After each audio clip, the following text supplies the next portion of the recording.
Bienvenido a la emisora de Rey de los Reyes. Y el título de hoy se llama Un cristiano falso. Jesús y sus apóstoles hablaron de falsos profetas, falsos apóstoles y falsos hermanos. Mirad que nadie os engañe, porque vendrán muchos en mi nombre, y a muchos engañarán. En el libro de Mateo, capítulo 24, los versículos 4 y 5. Jesús les dijo a sus apóstoles que fueran y hicieran discípulos a todas las naciones, bautizándolos en el nombre del Padre, el Hijo y Espíritu Santo. Y la mayoría de las personas que estudiaban la Biblia se dan cuenta de que esos apóstoles cumplieron fielmente con tal misión. Aquellos que lo escucharon y creyeron el mensaje fueron llamados cristianos por primera vez en la ciudad de Antioquía.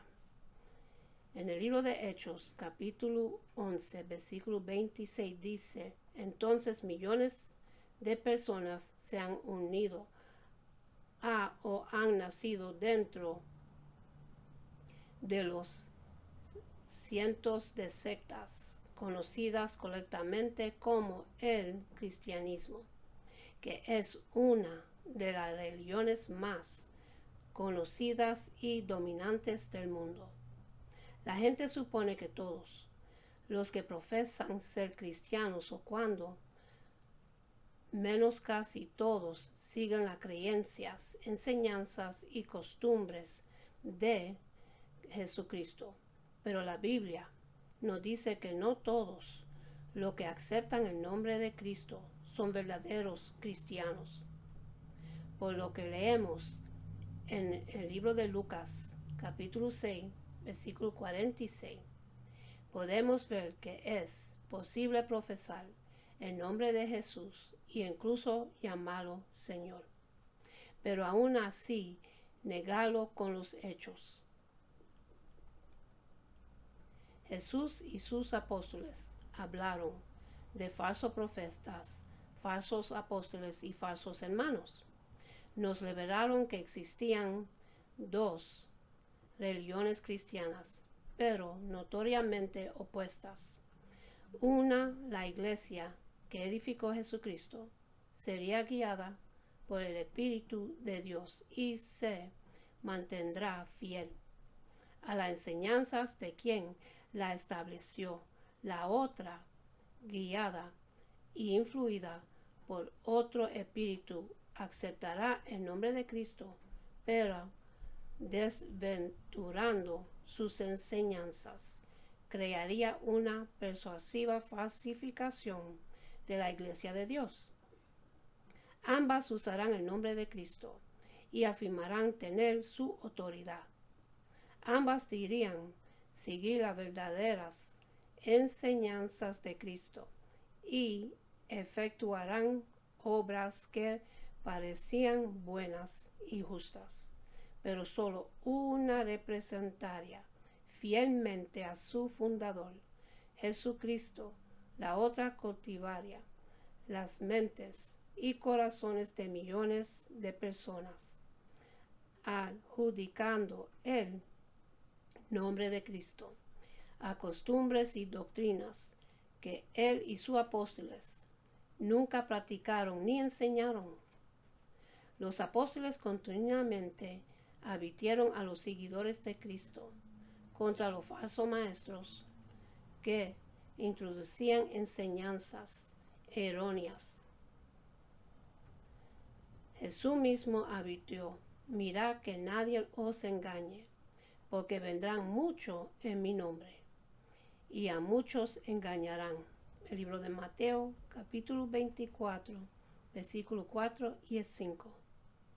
En el Nuevo Testamento nos presenta un bosquejo histórico de las raíces de estas dos religiones, que profesan ser cristianos, una real, la otra falsa. Los apóstoles de Cristo explicaron el origen de las características primordiales de cada una. Ya hemos examinado la descripción que los apóstoles hicieron de la iglesia que edificó Jesús. Ahora veamos el registro que nos dejaron de otra religión supuestamente cristiana, una que desvirtió y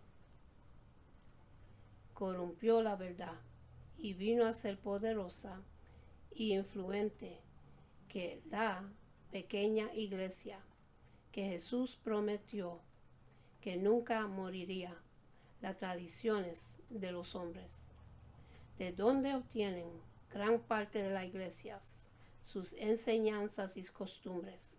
La mayoría de sus miembros piensan que provienen de la Biblia o de Jesucristo mismo, pero así Jesús les ordenó a sus discípulos que enseñarán exactamente lo que habían aprendido de él, enseñándoles que guarden las cosas que os he mandado.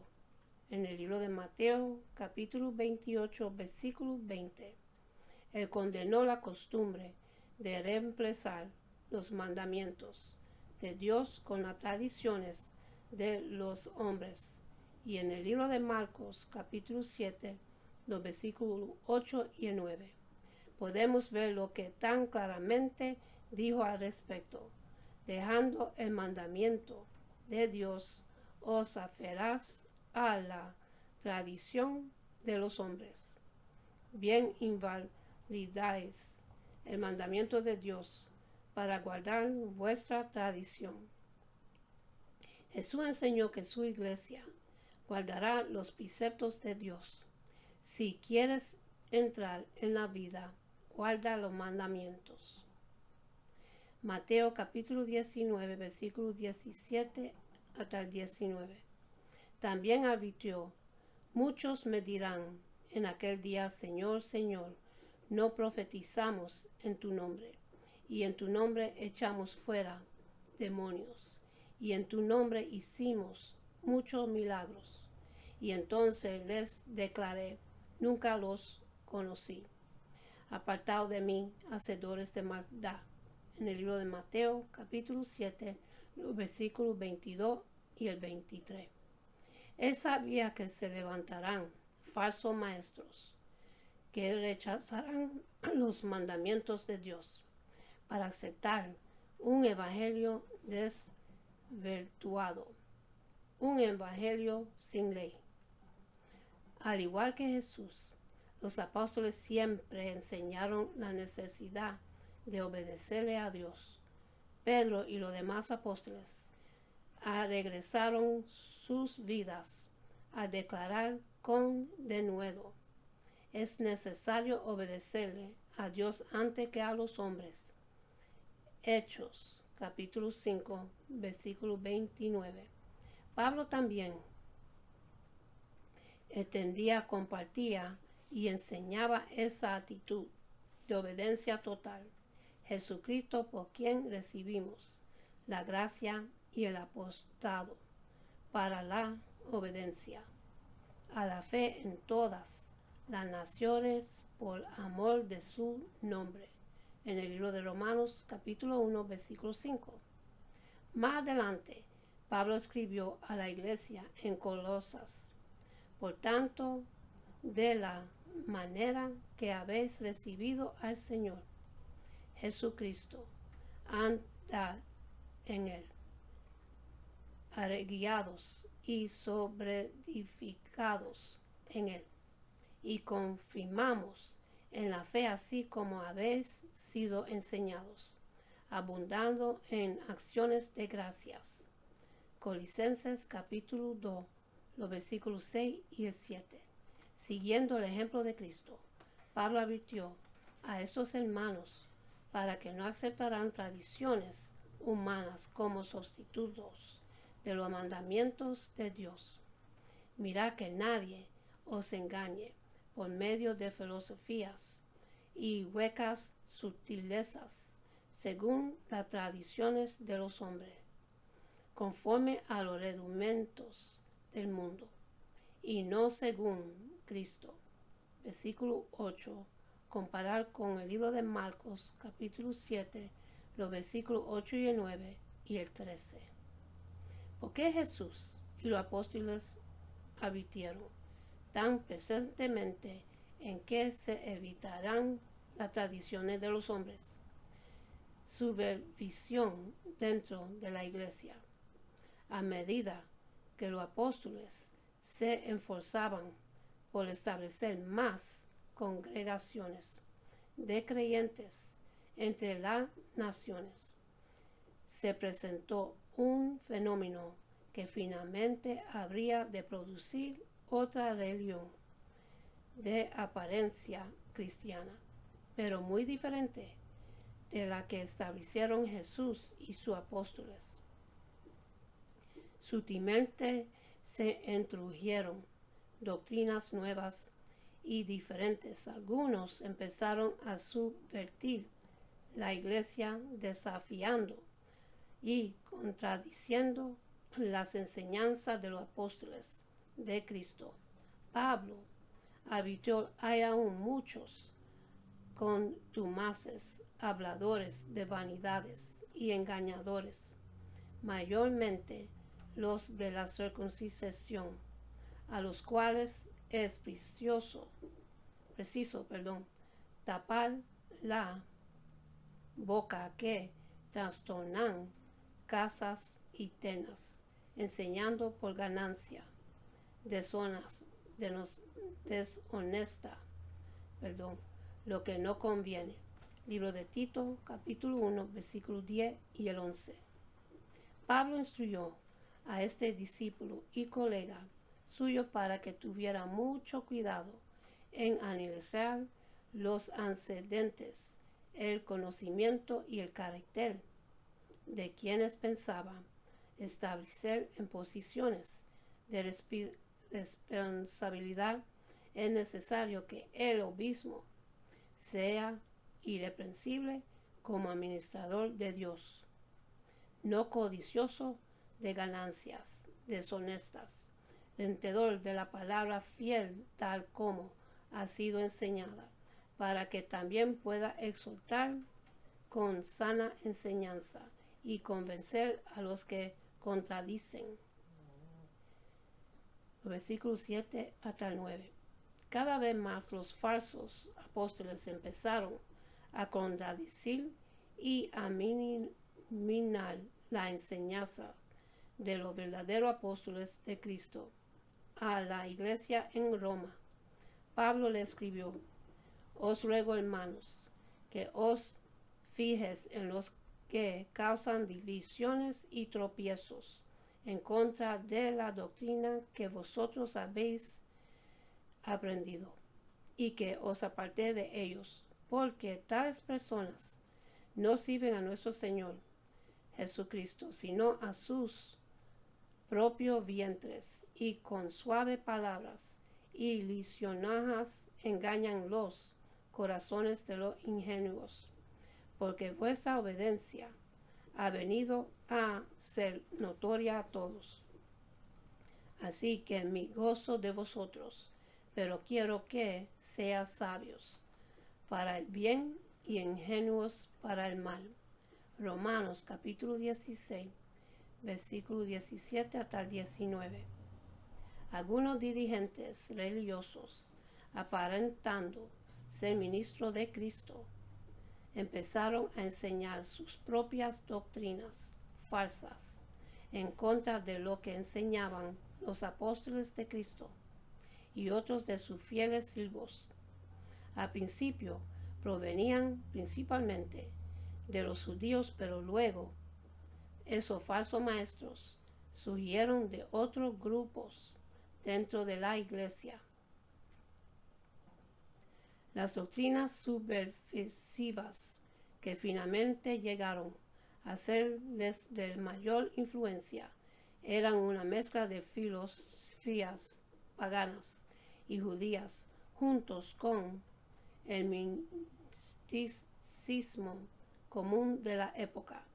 Uno de esos primeros falsos maestros fue Simón el Mago, Después de haber sido bautizado por Felipe, Simón intentó sobornar a Pedro y a Juan con la esperanza de obtener el poder de dar a otros el Espíritu Santo, impulsado por su codicia de poder y influencia. Aparentó que se había convertido. El libro de Hechos, capítulo 8, los versículos 9 hasta el 23. Algunas fuentes históricas posteriores indican que luego él mezcló varios aspectos del paganismo y del misticismo para crear una filosofía pseudo-cristiana. Había empezado una tendencia peligrosa. Muy pronto abandonaron los falsos apóstoles, los falsos maestros y los falsos hermanos. Había nacido un cristianismo falso. Un evangelio diferente gana terreno. La iglesia primitiva sufrió grandemente debido al efecto causado por los falsos enseñanzas. Los cristianos de la provincia romana de Galacia fueron desviados de las enseñanzas de apóstol Pablo por las maniobras astutas y engañadoras de tales falsos apóstoles. Pablo habló de las argucias de esos falsos maestros y el efecto que habían causado en la iglesia de Galacia. Él escribió: estoy maravillado de que tan pronto os hayáis alejado del que os llamado por la gracia de Cristo para seguir un evangelio diferente. No que haya otro, sino que hay algunos que os perturban y quieren pervertir el evangelio de Cristo. Galatas capítulo 1, los versículos 6 y 7. Los cristianos en esa región estaban siendo atraídos por los promotores de un cristianismo falso. Pablo tuvo que combatir contra ciertas prácticas judías y paganas que estaban siendo introducidas en las congregaciones de Galacia. Estos astutos individuos no rechazaban abiertamente lo que Pablo enseñaba, sino que simplemente torcían o pervertían algunos aspectos de sus enseñanzas. Luego persuadían a los galatas para que aceptaran ese nuevo evangelio, que era una mezcla fatal de verdad y error. El mensaje de los falsos maestros contenía suficiente verdad como para parecer justa y cristiana, pero también tenía tanto error que quienes la aceptaran no podrían recibir la salvación. Observemos cuán clara y fuertemente condenó Pablo ese evangelio diferente. Mas si aún nosotros o un ángel del cielo os anunciaré otro evangelio diferente de que os hemos anunciado, sea antemaña. Como antes hemos dicho, también ahora lo repito, si alguno os predica diferente evangelio del que habéis recibido, sea antemaña. Los versículos 8 y el 9. El campo de batalla, la ley de Dios. La controversia sobre la ley de Dios empezó a seguir en la iglesia cuando se convirtieron los primeros gentiles, es decir, los que no eran ni judíos ni adeptos del judaísmo. Algunos creyentes judíos querían obligar a esas personas a circuncidarse y a seguir otras prácticas físicas. Insistían en que los gentiles conversos tenían que ser circuncidados para poder recibir la salvación. El libro de Hechos, capítulo 15, versículo 1. Desde luego los apóstoles rechazaron semejante concepto y hicieron notar que aún Moisés había enseñado que lo que le interesaba a Dios era la circuncisión del corazón. El libro de Deuteronomio, capítulo 30, versículo 6. Ver también el libro de Romanos, capítulo 2, versículo 29, y Colosenses, capítulo 2, los versículos 11 y 12. Asimismo, Dios consideró que Abraham era un hombre justo antes de que se hubiera circuncisado. Libro de Romanos, capítulo 4, versículo 9 y el 12. Basándose en estos antecedentes, ellos probaron que, de hecho, la circuncisión física no era un requisito para la salvación. Libro de Hechos, capítulo 15, versículo 2 y capítulo 15, versículo 5 hasta el 10, para confirmar más aún el asunto.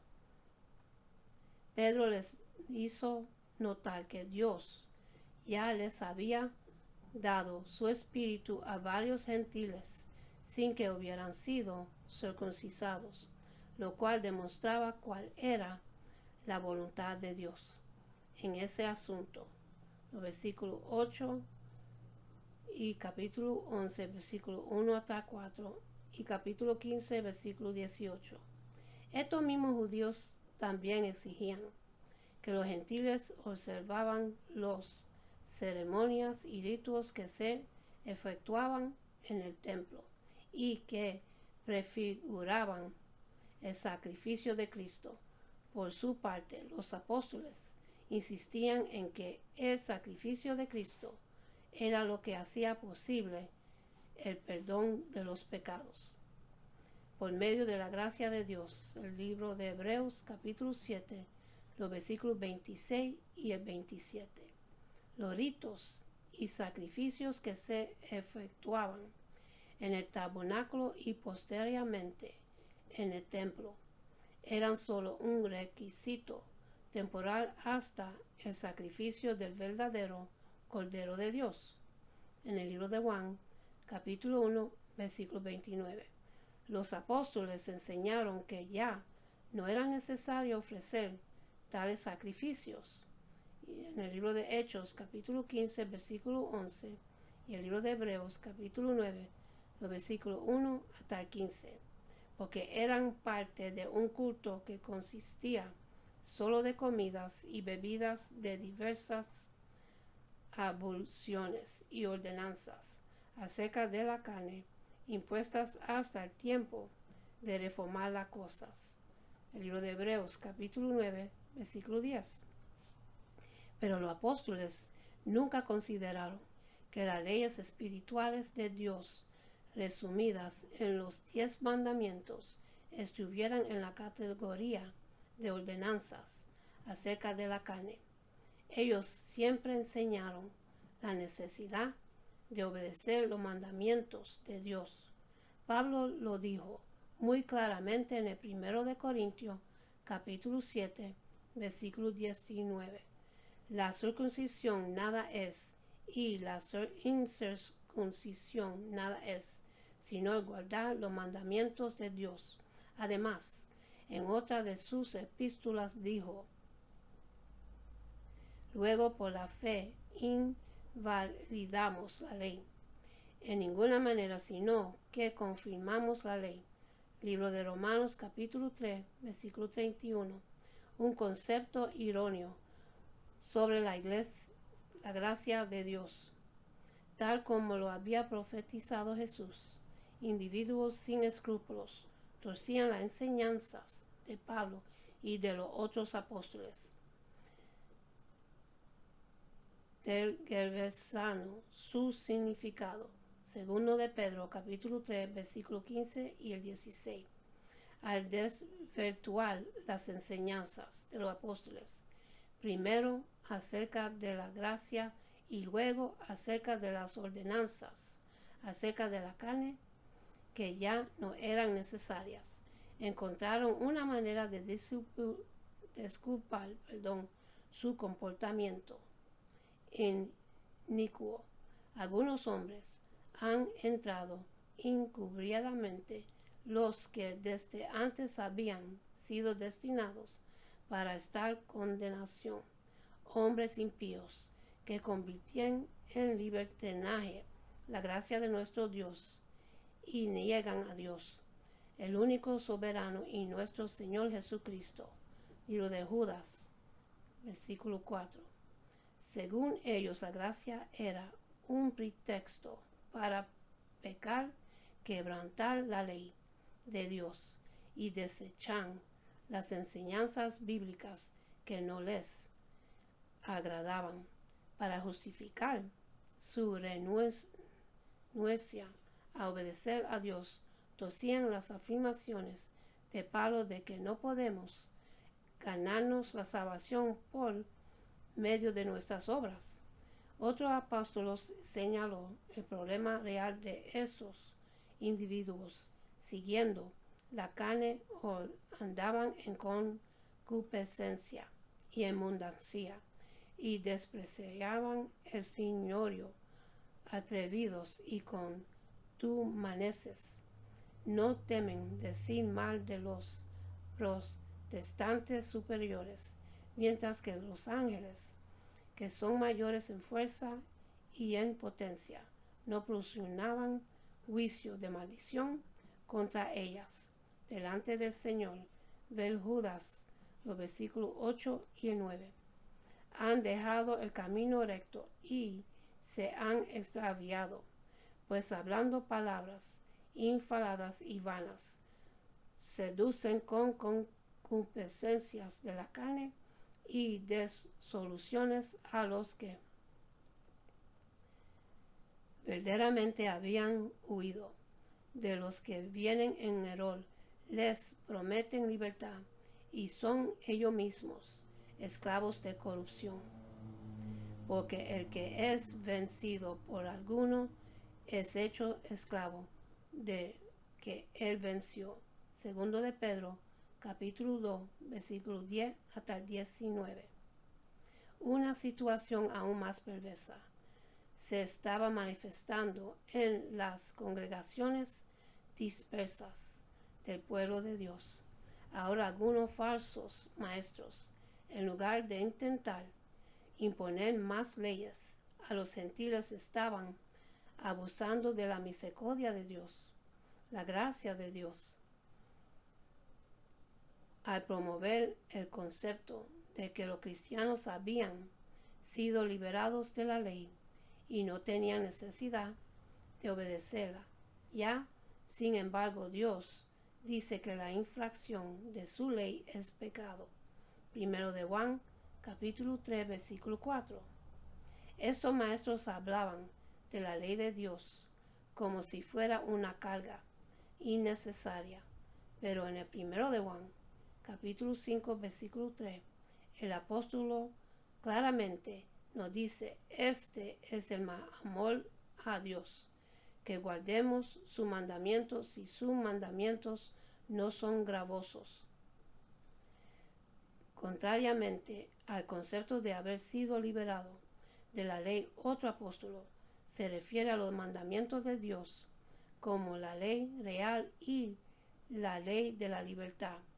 Santiago capítulo 2, versículo 8 hasta el 12.